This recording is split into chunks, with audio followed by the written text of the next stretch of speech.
Thank you very much, Said Bhai, for joining us. We are glad to have you on the third installment of our monthly spotlights. And for our viewers, let me introduce Mr. Said Ahmed to you. He is the PAL leader from Bangladesh.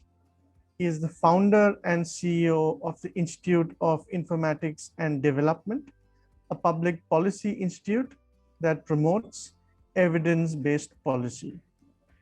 He's also the chairperson for Communications and Advocacy Working Group at the PAL Network.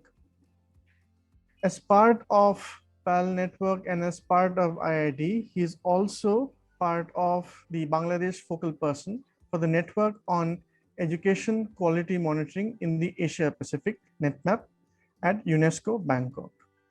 He served a long research career at various national and international organizations, including the University of Melbourne, where at the Centre of Policy Dialogue and the House of Representatives of the Australian Parliament House.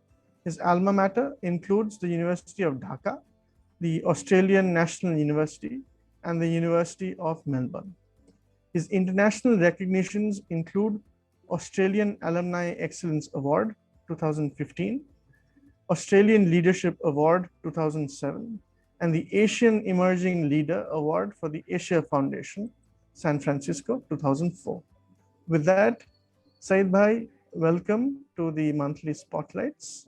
I hope you're all right, and I hope staff, family members are also faring well in these trying times. Thank you, Rajarshi, and thank you to all the viewers who's watching now. And yes, it is a difficult time, as you can see everywhere. But yeah, so far, friends and family are doing good. Thank you. That's good to know, and all our best wishes are with your organization staff, yourself, families, friends, those who are safe and those who are also recovering from COVID. We hope everybody is safe pretty soon. Starting off, Said Bhai, so can you give us a brief about what is Asar Bangladesh and how IID got into this space?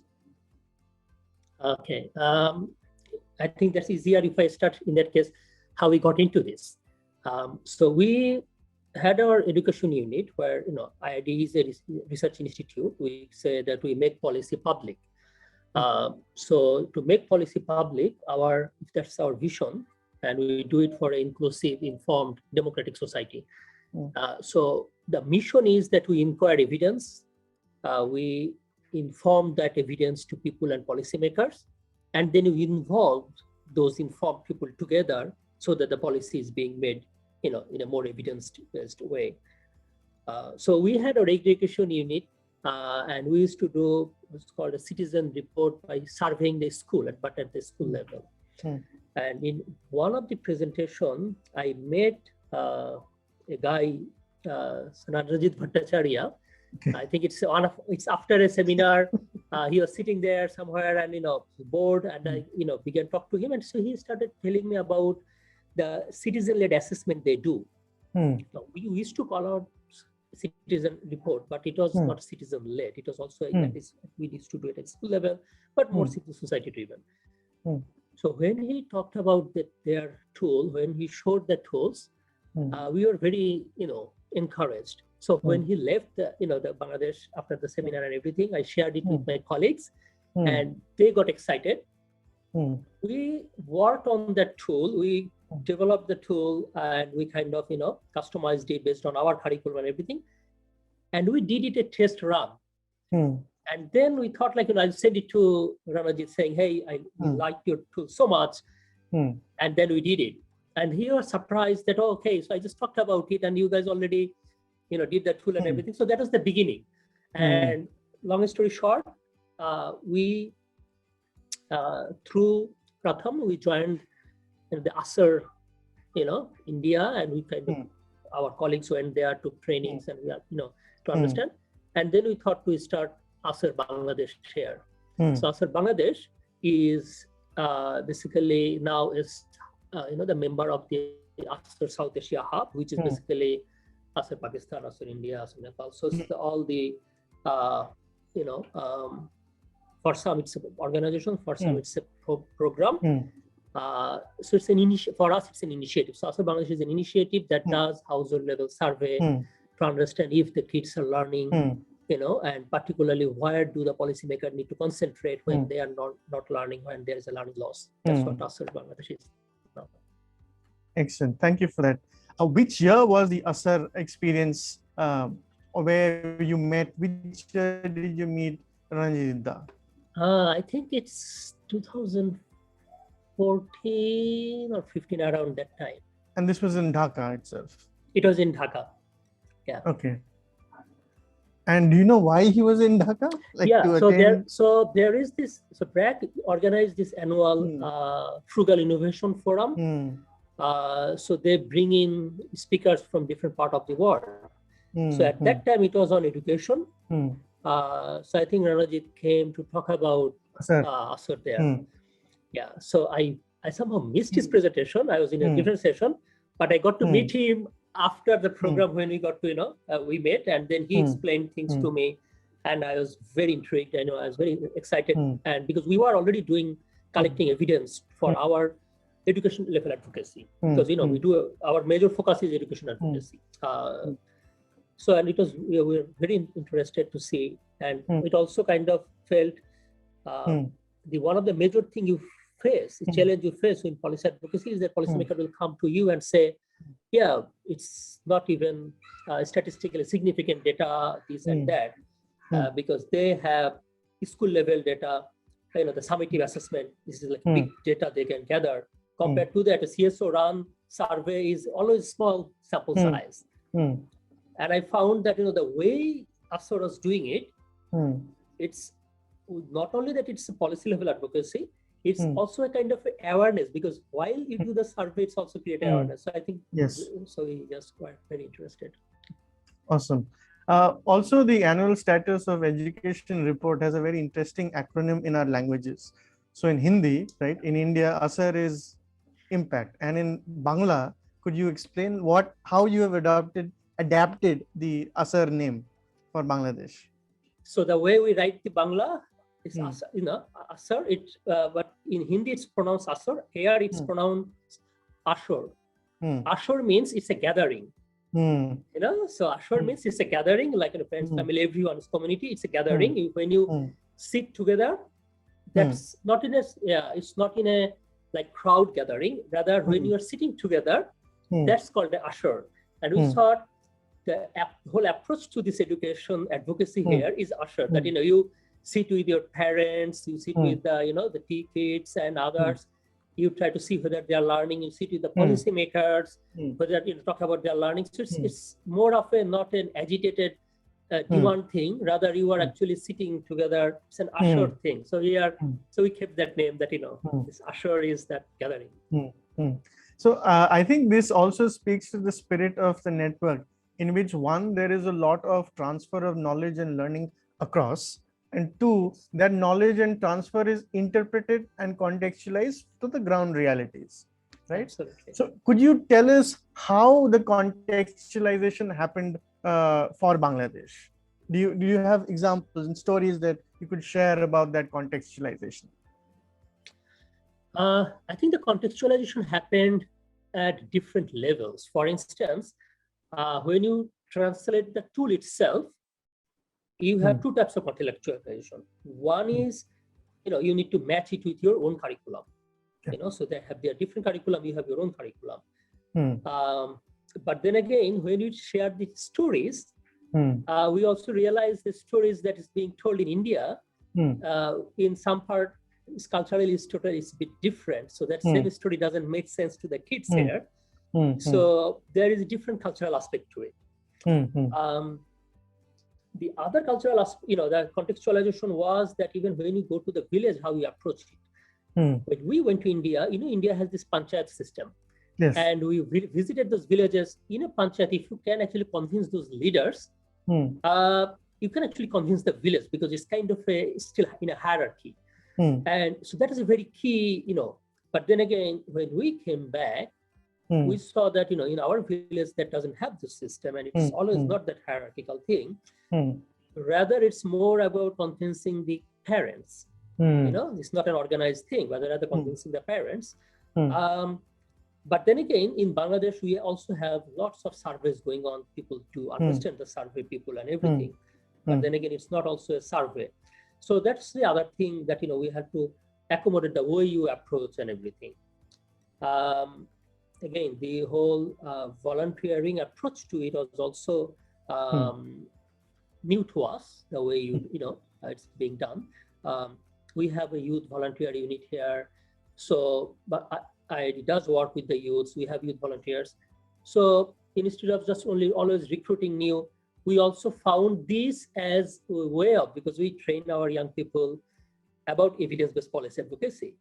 So we used this tool as again, to engage those youth who already have been trained about survey, trained about policy advocacy, to join this, the survey and kind of, as a hands-on experience through this process as well. So yeah, so at every stage we try to contextualize it the way, our tools, our experiences, and our, method of doing work.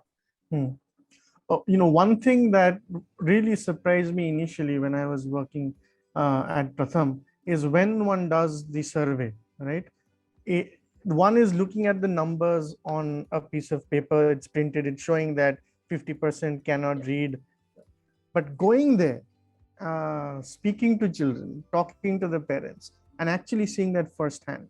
So that kind of really stuck to my mind as I was, as I've kept working in this field. So, and there are many stories of what surprises people. So do you remember any particular instant that really like completely surprised you, that you're like, oh, wow, okay, this is real?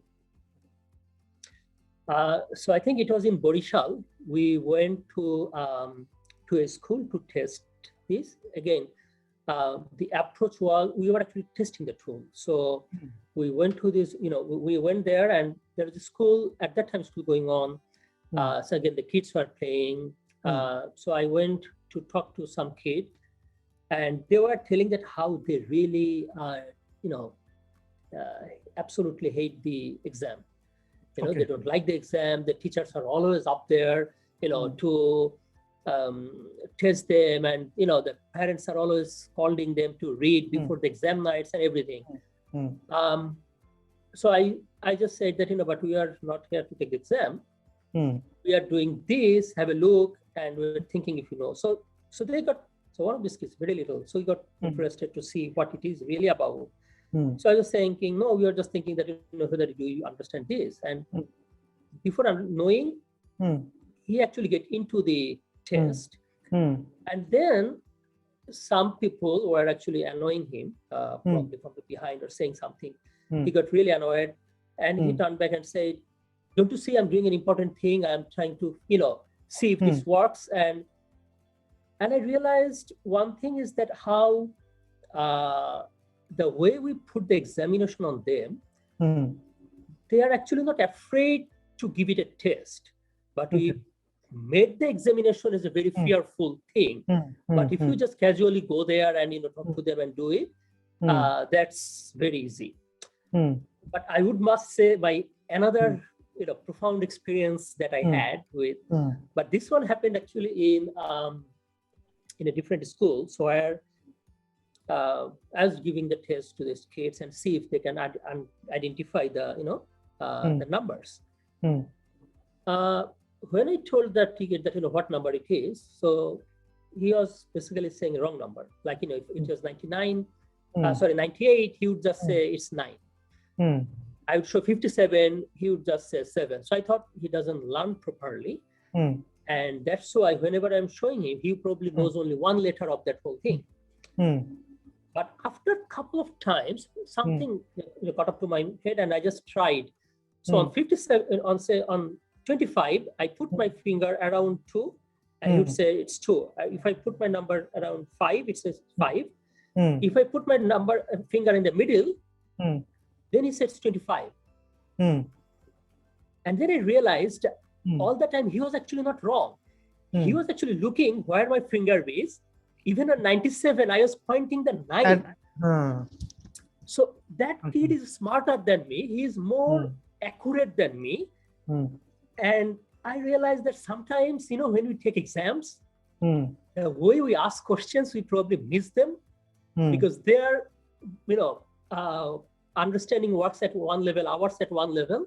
And so this is something, one of the things I think I would say I was really intrigued to see that how we can make sure that, when we take exams, when we take assessments, we are not lost in explaining, whether the question we ask is probably understood by them, because sometimes they're actually smarter than us, and maybe we are missing something while assessing. I think that was a profound experience that I had. I think this is a fantastic segue into how instruction and changes in instruction can also impact performance of children on an assessment, or even any learning tool for that matter, right? Another thing that we realized across not just Asia, but also across the network and network member countries, is that the simplicity of the tools, it's powerful, and it's hard to kind of put it into words what kind of power, because the parent understands, the village elder understands, the policy influencers and makers, everybody understand, right? So how has that changed the dialogue or narrative in education across Bangladesh? The way we used to do assessment here, it was mostly summative assessment, and it's always assessing whether the child can learn or not. Now, it's so much of a pressure that even when the annual assessment happens, sometimes even the newspaper, you will see, on the particular the national summative assessments, you will see some kids, committed suicide because they did not do proper, result. So the whole focus was whether the kid is learning or not. But this simple tool took the focus away from whether the system is working or not, whether the system is being able to teach the child or not. So it's not just, and how it works, you see, the simple tool is sometimes, in summative assessment or other assessments, there is 100 questions. Even if the kid doesn't know 20 of them, they need to go through the question, and at each question they need to realize that they don't know it. But here, you start from the middle, whether you either increase the complexity or you decrease it, whether they know it or not. And wherever they cannot do it, you stop it there.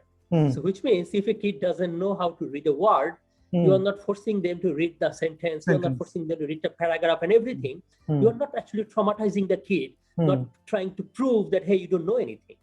But this is what the summative assessment does, the most of the assessment does here. But this doesn't do that. That's one thing. The second thing is, of course, you go back to the parents understand, the community understand whether, even before the policymaker, that, when you are doing the assessment at that very moment, they understand there is a gap. That helps. That's, as I said at the beginning, it's a very awareness building experience as well. But when you come back to the national level and you show it to them, that it's very easy to tell them that 50% of your grade 2 to 5, they cannot read a grade 2 text. As simple as that. We don't need to say which exam, which thing, which math or anything. They cannot do a grade 2 level test. I think that's easily, you can actually make people understand, policymakers understand as well. So I think, the simplicity works both at the kids level, parents level, and also with the policymakers. Fantastic. And the simplicity is one of the most powerful aspects of citizen-led assessments across network members, right? A quick question about this. So how has the assessment or participation in these assessments impacted other aspects of IID? Because you are, education is one aspect that you look at, right? But how has it changed or impacted your viewpoints of public policy, per se?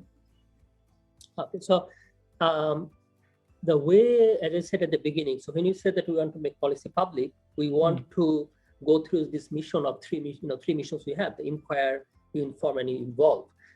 Now, the inquire part depends on different ways, but many times for a long period of time, particularly our education unit was mostly focused on budget analysis, secondary level data analysis, and also, through sometimes the review and assessing government programs whether they are, spending in areas where they actually committed or not. But even when we actually did the assess, collected evidence, we only went to the school level, not to the household level for this assessment, because household level we thought it's a different survey work. But when we started this, we realized that this can be a fundamentally more stronger tool to actually do the policy advocacy. And it helped us in a number of ways. One, even beyond ASOR, we started partnership with the different organizations that we are working on different aspects of, on education. And still, we feel that, these tools are of immense, value to assess those. For instance, IID also does assessment for other projects. So when with a different partner, we are trying to see whether the kids are learning 21st century skill or not. In some cases, we saw, we used the simplicity of this tool to do the assessment for, baseline end line.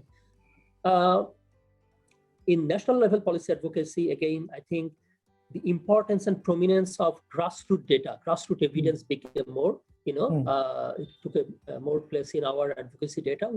Even in the other, unit that we have, our migration policy unit, our pluralism policy unit, there we also kind of started more household survey, evidence, because, again, I think so this tool actually, I would say in many ways, pushed us more from secondary data to the primary data, but also at the same time, be mindful when you ask questions, because we do run, very academic surveys, but then again, sometimes to understand parents' perception, this tool helped us to understand how easily, how you'll have to find the question, how you need to make it very understandable so that the data quality is proper, so that the parents understand what is being asked, how we make it really simple.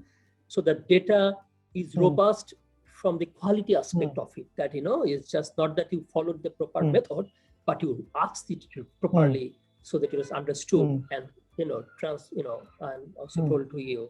And and also I think our education policy and other policy advocacy also gets benefited again, because our inquired part of the mission is more stronger now. Thank you for that. Another interesting aspect or evolution of CLAs that we're seeing right now within the network, across the network, is that the ASAR or UESO tools or other member tools that we'd used, CLA tools that we'd used, were mapped to the curriculum in each country, right? The national level curriculum in each country.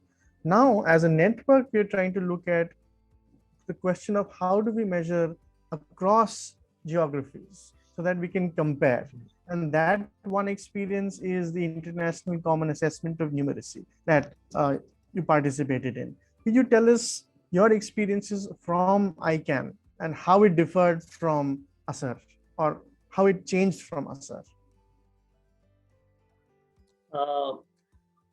First of all, so when we started doing the ASAR, so we have two types of thing. One is ASAR that, it's a different tool from, you're bringing in from a different country, and you are trying to kind of, localize it. So when you localize it, it becomes your own kind of homegrown tool.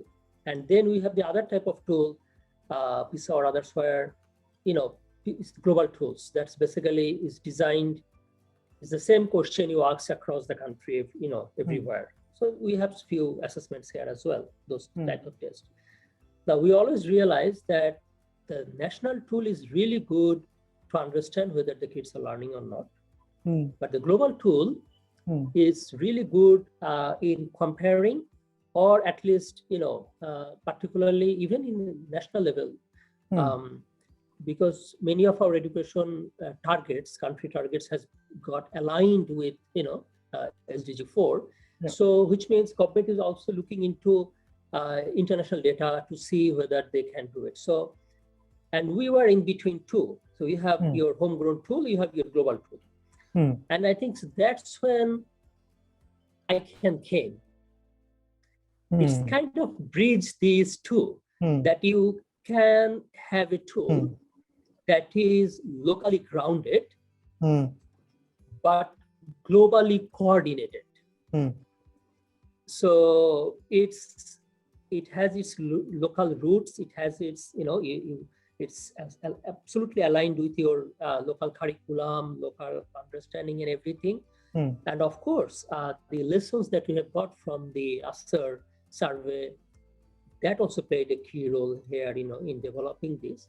But also at the same time, you also got to, experience a different part of the country, of the globe, where, from Mexico to, when through the palette work, we used to visit in different places before, the pre-COVID age, where we used to, visit different countries, and we used to go to different schools. And one of the, I think, key thing we used to see that, end of the day, across the globe, kids are same, smiley, cute, fun, smart kids across the globe.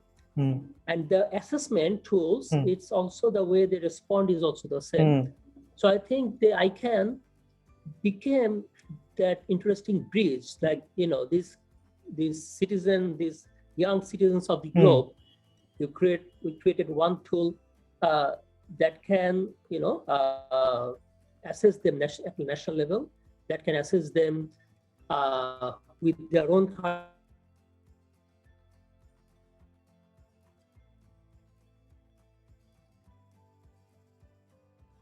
comparable. It can be cross-linked to understand. So I think it has been a very interesting experience to see how this local and global was finally matched and bridged with ICANN. I think we'll use this as a tagline, that it's local and then globally coordinated, and we'll definitely, it kind of brings the I would say spirit of what ICANN is trying to do, right? So Said Bhai, when you are looking at ICANN, so one crucial in CLAs, it's not just the tool that is being contextualized, also the procedure. As you said, in India, we have the village pradhan or the village leader. In Bangladesh, it's more through parents where the sensitization happens. So in ICANN, how did that standardization impact the way you were doing the survey, the way the survey was being used in policy? I think when we started the ICANN, we were sure about you understand you go to the houses and you do the assessments, but for the volunteers, how you train them, how they understand this process, because ICANN has its different set of rules and methods and everything. So that was very important for us, and we are very lucky. Even like the Indian team, and I think at that very time, even I think it was also, I would say, PAL team as well. So they traveled from India, through the road to the area that we were in Bangladesh. We were going to, do the assessments, and so they came to us, and they actually heavily trained the cohort. So I think that was very interesting. That so there was a very interesting lesson learning for each other, and then our team also went to take part in this ICANN standardization process. For instance, we have our gender, our policy and how you behave with kids and not. So this is a very basic thing we had. But when we started ICANN, I remember that we had to send our colleagues team to Nairobi to take a training on gender, on how on child protection policy, safeguarding, how when you do the safeguarding policies, how you do that or not, and we developed a policy, developed a protocol based on that, and people from different countries came there. So again, you are surveying with a local tool, but you set a global standards for child protection policy. That tool was there. Again, how you do the survey and assessment. Our team went to Nepal, Kathmandu. People from different countries came in there. They went to villages and did the surveys. And when we were actually executing and even training them, even there was a team that flew from India, and then we were training. So I think this is something I really admired, is that how meticulous, how rigorous this global coordination was. So it was definitely locally built, but there is the global coordination to set the standard, to set the process. I think it was really high, and that really played a good role in making sure that it is of a similar standard across the country. So yeah, that was a really good experience for us. Yes, so supervision, monitoring, standardization of procedures was extremely tight in ICANN, and most CLAs, it is also extremely tight. So what is the highlight that you got from ICANN? What did you get from ICANN that say, you said, okay, now this is an evolution of CLAs? What is that one highlight that you got? I would say how it helped us creating some, took the movement from national to regional and global level. So in South Asia, we can talk about, we can partner and, and how we can create a regional movement here as well. Recently, if you see, there has been a, the NECMAP published a policy brief on the CLA and this other thing that of the South Asia, that how we are actually working together, developing. And it was a natural progression from there, because earlier it was different tools, but now you have a tool that is coordinated, that you can communicate with each other, that you can compare when necessary if you done with a larger scale. So I think the one takeaway from ICANN is that it make the the CLA global.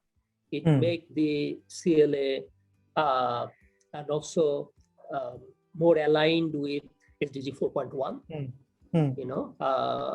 Very specifically, and I think there have been numerous mentions by other academics that how it can actually do a very good justice to understand whether we are achieving 1.1 or not of SDG. So I think this is something that it gave the homegrown CLA a globally standardized look and a standard aligned with our SDG. And what's also interesting, I think, is that PAL network and PAL network members don't stop learning, right? So if you look at CLAs, there has always been experimentation in CLAs. We've tried to learn through each round. Similarly with ICANN, we are trying to like kick it up a little bit notch, right? We're trying to make it adaptive now. We're trying to see how children actually can be tested adaptively using a further evolution of ICANN. So do you think, how do you think that will impact not just how assessments are done across the global South, South Asia, but what the data means that we have an adaptive test now? Because that's something you mentioned right in the beginning of the interview, that we don't test to see how much the child does not know, but we test to see where the child is at. So just, later this month, we are organizing a policy hackathon on future of work. And so one of the things where they will be talking about is that, where the future is heading, and particularly in, the post-pandemic situation, but also the fourth industrial revolution and everything, because things are changing so fast, so quickly. Earlier, we used to say that, it was like, this in South Asia, of course, that the parent would make sure that, your child become, you are sending them to school so that they become teacher or engineer. So it's like you set the goal that you already know what you will become after, say, 20 years. Gradually, we realize that it's not the case anymore. Market is changing so fast. So you are trying to see that, you are learning what you can be in 5 years, 4 years, because BBA, MBA become thing. It's the thing. I'll have to study BBA. So by that time I pass. Then we saw by the time I actually graduate, the field actually has changed. It's so fast. Now we have come to a point we don't even know what's going to happen tomorrow. You are actually trying to build a generation. You are trying to transform the learning process to a way when you do not know what the future is going to look like. That's where this summative assessment, this test, this whether you actually passed or failed really isn't going to matter. And we have in our country, Bangladesh government also actually started accepting and understanding that as well. I think that is one of the key things. Recently, Prime Minister also said that there shouldn't be any test, summative assessment up to grade 3, because again, you are not actually doing anything. You have a very uncertain population that the education is not actually helping them. That's where this adaptability comes in. That that you create an education exam system and you run it for years after years, where the things have changed. And it's you are not assessing the things that they need to know. So that's why you need to be very adaptive, because things are changing so fast. So I think the way, and as you say, that ICANN is learning, and then even from ICANN, the next thing that you are actually also moving to, there you are also actually learning a lot of things. You are trying to understand, even if you see from the ASER or the CLA, math or the CLA numeracy and ICANN numeracy, you already brought in elements of thing that is not just pure math, but whether kids emotional intelligence and other things, whether they understand things from it or not, those things are there, because those things are going to be important in the future. So I think as things are changing so fast, and the future of work, future of learning, future of education is changing so fast, you cannot do except you do an adaptive test. Even like as you can see, the pandemic, it's so uncertain. You don't even know when the school is going to open. Even in Bangladesh, it's still closed. We are saying that it might open end of this month, but still it's just continuing the ban. But when this learning loss will happen, how is it going to assess them? So, but you didn't know, that this is going to happen before. You don't even know whether you can do it again. This uncertain time calls for a very adaptive tool, and I think that's where I can show the strength. Also, moving on to something that we cannot avoid during interviews in 2021 or even 2020 is, as you said, the pandemic was global, but even now the response and the way the pandemic is evolving is very local, right? And it is not just country-based localization, it is even like state-level localization. How has that impacted learning in Bangladesh? And how has IID thought about sort of somehow mitigating it or working with people who can mitigate it, so on and so forth? So I think the major problem that happened here is that the digital divide is enormous, because we went for online learning, and so people who can afford the online learning and people who cannot, it has created a huge distance. So the people who could afford, their leaps and bounds ahead of the people who couldn't. That's one, serious inequality that we have. The second one is even the access to internet is not only dependent on the income of the parents, it's also dependent on their geographic location. Like, in Dhaka, you can get 4G in different places. In the rural areas, there are places it would be lucky to even get a signal. So, you will not actually get a internet. So it was very difficult for them. Government tried use terrestrial TV to run in education programs. Again, not everyone has access to TV. So this huge gap that is created, and the learning loss is absolutely, not equal. I think so. This is where the major problem we have, and that's why I think our major focus is that strengthen the advocacy on this learning loss, strengthen this advocacy on these citizen-led movement where you can make sure that kids are learning, but also at the same time, I think we are also kind of transitioning two things in between. One is during this time in the villages, kids haven't been learning. Kids have, they left their schools, and you know how they are.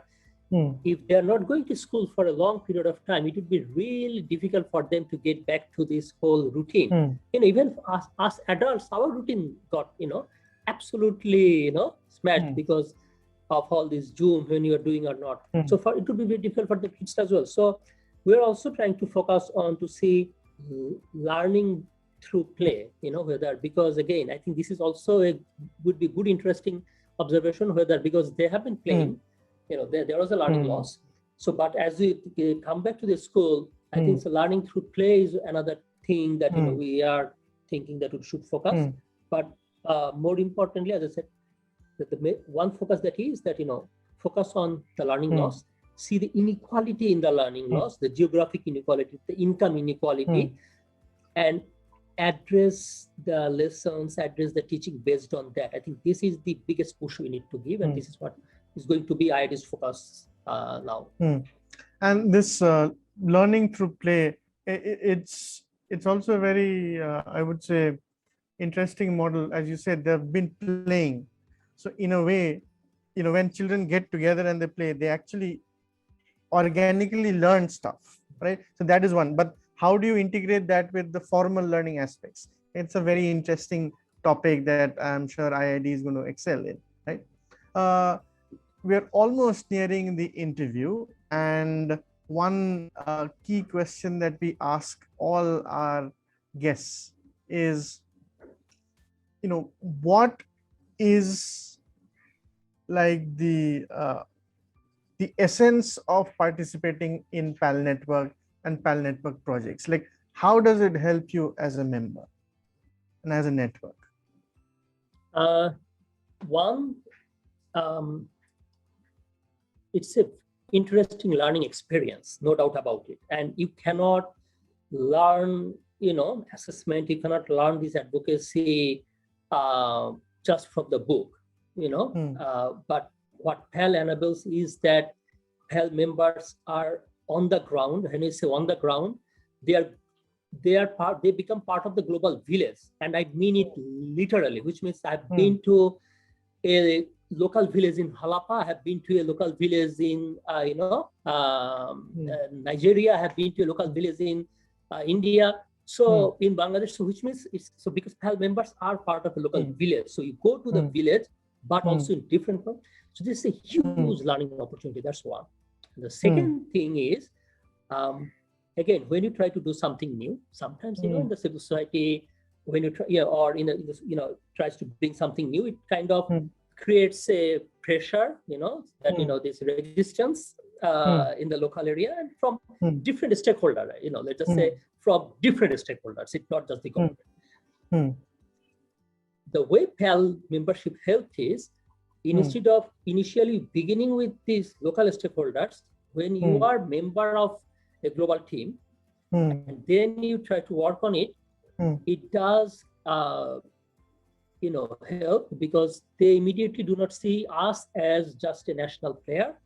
They see us as part of a global team. They see the lesson is global, see that it's working somewhere. And also the PAL members, the tool they use, they also are not from the similar age group, a group in organizational age. So you have India, Pakistan that showed years of evidence that it's working. So when as a new member you show it here that, hey, this tool, this thing actually have shown interest. So even as a new member, you can actually use those experience and evidence and convince your stakeholders here. I think so. So that's why I think this global team membership, this global village experience helps a lot.